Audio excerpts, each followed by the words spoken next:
অজীব হয়ে গিয়েছে।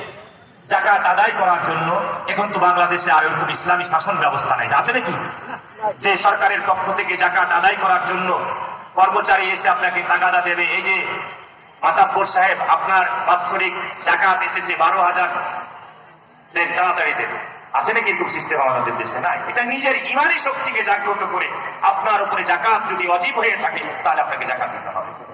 জাকাত ফরজ হয়ে গিয়েছে আপনার উপরে, গড়িমসি করছেন, এখানে এত টাকা অপর হিসাব করতে পারবো না, টাকা কমে যাবে ইত্যাদি ইত্যাদি। মনে রাখবেন, এই যে গড়িমসি করে টাকাটা জমালেন, আপনার বৈধ টাকা, রক্ত ঘামানো টাকা, আপনার ঘাম ঝরানো টাকা, এই গড়িমসি করে ওই যে জাকাত খরচ হয়েছিল ওই অল্প কিছু টাকা আপনার অর্থের মধ্যে কি করে রেখে দিলেন? একত্রিত করে রেখে দিলেন। এই একত্রিত করে রেখে দেওয়া টাকার কারণে এই টাকাগুলো সম্পূর্ণ হারাম হয়ে গেল।